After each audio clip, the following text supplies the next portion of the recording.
heterogenitas sosial. Heterogenitas itu berasal dari kata heterogen yang artinya beragam.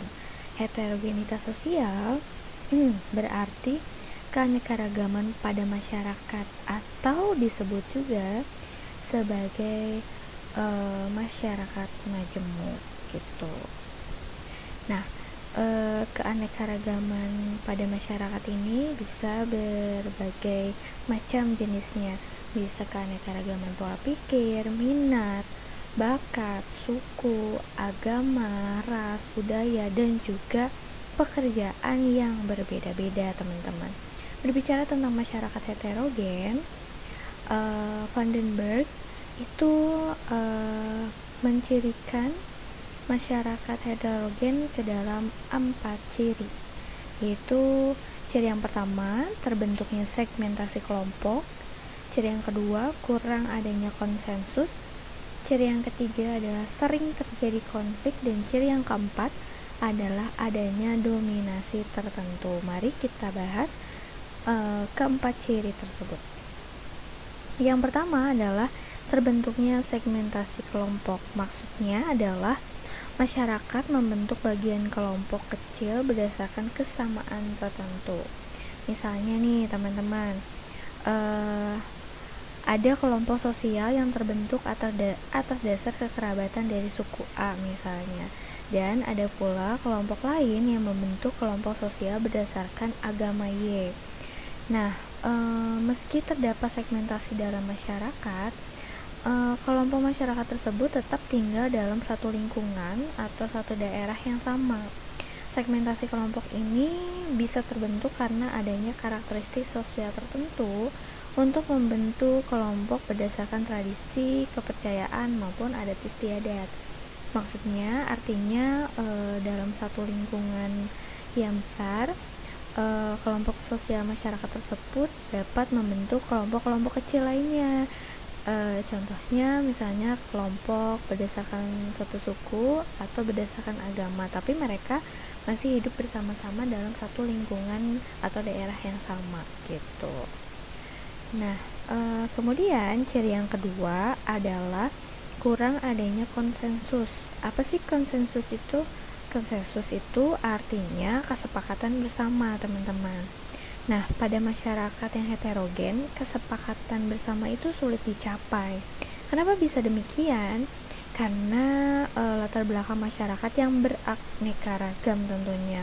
Beraneka ragam pola pikirnya, minat, budaya, dan kepercayaan yang berbeda-beda, sehingga sulit untuk mencapai yang namanya konsensus. Tapi bukan berarti kesepakatan bersama itu tidak bisa dicapai. Hanya saja cukup sulit untuk mencapai kesepakatan bersama. Bagaimana caranya bisa mencapai konsensus atau kesepakatan bersama? Masyarakatnya harus memiliki atau harus menghargai setiap perbedaan pemikiran dan latar belakang yang dimiliki setiap masyarakat yang ada. Artinya masyarakat harus memiliki sikap toleransi. Ketika sikap toleransi itu ada, maka masyarakat dapat mencapai kesepakatan bersama gitu, teman-teman. Nah, kemudian yang ketiga adalah cirinya sering terjadi konflik. Konflik yang sering terjadi di antara satu kelompok dengan kelompok lain maksudnya. Nah, ini berhubungan dengan ciri yang sebelumnya, yaitu kurang adanya konsensus.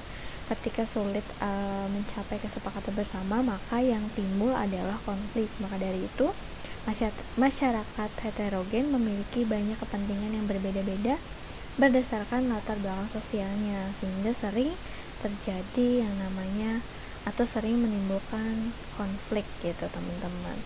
Nah, contohnya di Indonesia, kita tahu bahwa Indonesia adalah negara yang masyarakatnya itu heterogen atau berbeda-beda, beragam sukunya, bahasanya, dan lain sebagainya.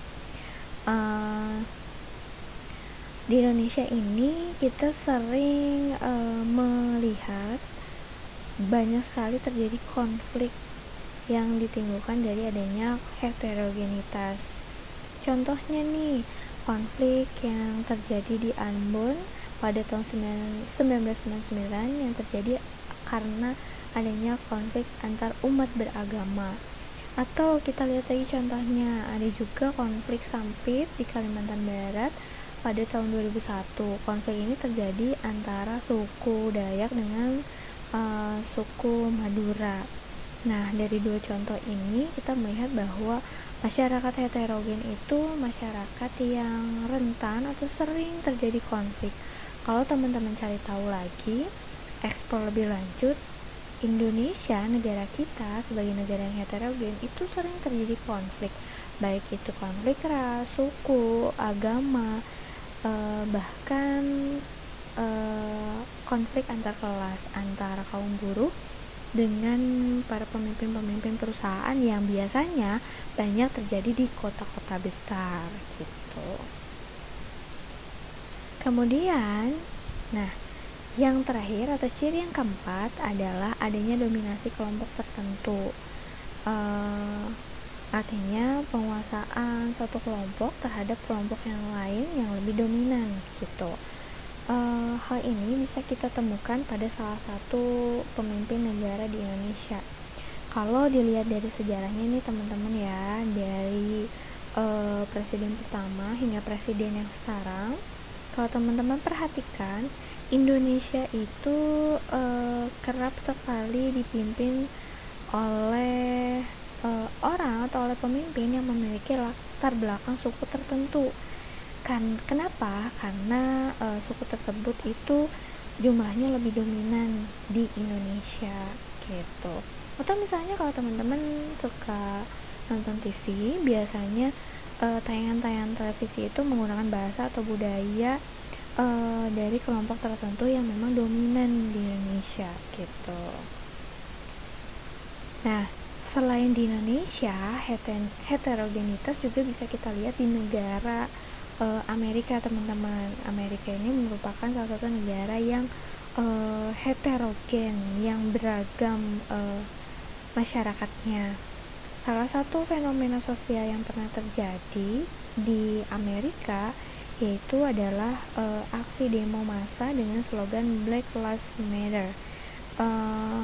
Gerakan Black Lives Matter ini merupakan gerakan yang terjadi karena adanya ketegangan atau pertikaian antara kelompok masyarakat kulit putih dengan kulit hitam gitu teman-teman. Nah, hal tersebut memperlihatkan kepada kita bahwa gerakan ini mencirikan masyarakat heterogen, yaitu apa? Yaitu sering terjadinya konflik. Nah, itulah pembahasan kita mengenai heterogenitas sosial, bahwa kita sudah mempelajari bagaimana heterogenitas itu ciri-cirinya seperti apa. Ada 4 ciri tadi dijelaskan. Ada terbentuknya segmentasi kelompok, kurang adanya konsensus, sering terjadinya konflik, dan adanya dominasi kelompok. Dan 4 ciri tersebut bisa kita lihat di masyarakat Indonesia yang kita tinggali hari ini gitu. Mungkin itu saja pembahasan kita mengenai materi hari ini.